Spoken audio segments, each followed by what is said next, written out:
Panawagan kay Lozada. Tuwing narinig ko itong pangalan nito ngayon, saka nakikita ko yung pictures niya sa internet, nagkalat ngayon, no? Kasi sikat siya ngayon eh. Naalala ko, Betchin. Alam niyo kung bakit? Kasi nung bata-bata pa ako, mahilig ako sa Betchin eh. Bibili ko ng chichirya, yung mga chicharon dyan. Para lalong lumasa, nilalagay ko ng madaming Betchin. Ngayon, sabi ng tiyuhin ko, huwag kang kumain ng maraming Betchin kasi mapapanot ka, malalagay siyang buhok mo. Kaya naalala ko yung Ajinomoto, yung pakete ng Ajinomoto. Pag nakikita ko yung pictures niya, naalala ko yun. Saka naalala ko yung yung basang sisiw ng kapitbahay namin noon. Yung bang naulanan, basa, tapos nanginginig. Ewan ko ba kung sa takot kasi madaming pusa doon sa neighborhood na yun dati. Siguro natakot siyang kainin. Yun ang naalala ko. Betchin sa basang sisiw. Ito si Lozada. Madaming alam to eh. Madaming alam sa mga kalokohan na nangyayari sa loob ng gobyerno. Dahil isa siya dun eh. Ngayon lang yan. Siyempre, kailangan niya ng kakampi. Mukha siyang ngayon. Mukhang inosente. Nagmumukhang inosente. Pero kapareho din yan ng mga nasa loob ng gobyerno. Di ba sabi ko na noon pa, uulitin ko. Mafia organization ang nangyayari sa gobyerno natin ngayon eh. Sila lang. Naglalamangan. Ayan na nangyari.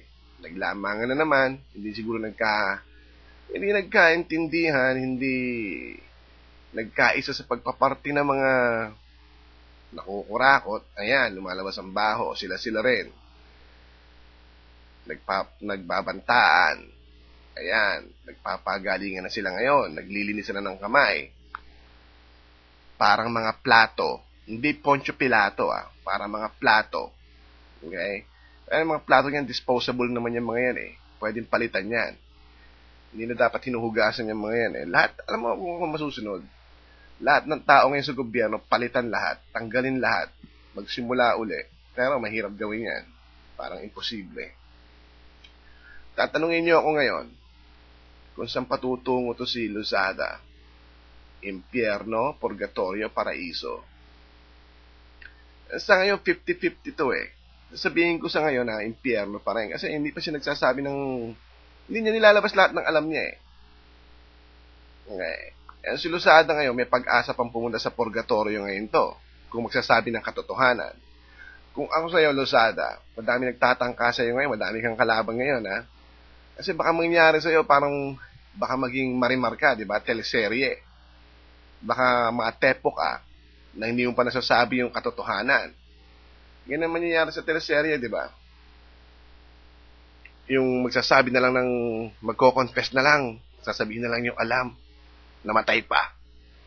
Baka maunahan ka, sabihin mo, ilabas mo na lahat para naman makatulong ka sa bayan, Sinasabi ko, ilabas mo lahat ng katotohanan hindi naman yung magsasalita ka lang ng kunyari maganda dyan para sasabihin mo yung mga gustong marinig ng tao. Mali naman yon.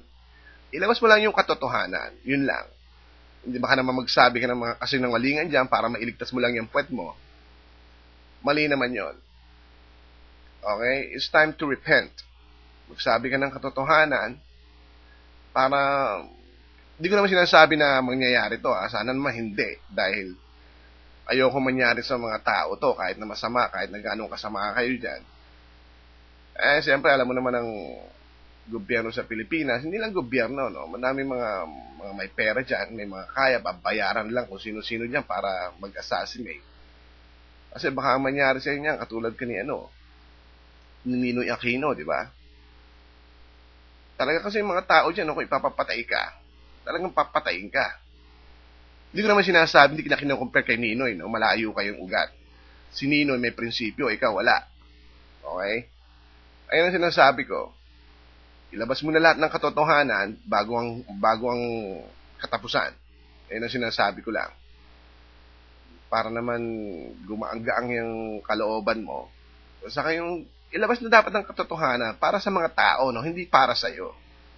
Para sa mga tao sa Pilipinas. Para sa mga mahihirap, Okay? Kasi ang mga pinaglalaroan nyo lang ngayon, yung mga pera eh. Kita mo, pinag-uusapan nyo ngayon ha. Million-million. Siya, hindi lang million yan. Hundred of millions pa. Tapos sabihin nyo, walang budget, walang budget. Ang yayaman ng mga politicians, no? Kung lahat ng politicians na mayayaman sa atin, mag-contribute lang, no? Gumawa sila ng isang organizations, paggawa ng power plant. O kaya paggawa natin yung kayang-kaya eh. Ang dami pera, mga milyonary, mga multi-millionaire siya, no? Paggawa niyo yung sewage system ng Pilipinas para hindi yung konting ulan lang, baha kagad. Kayang-kaya yan eh. Magtulungan lang tayo. Thank you.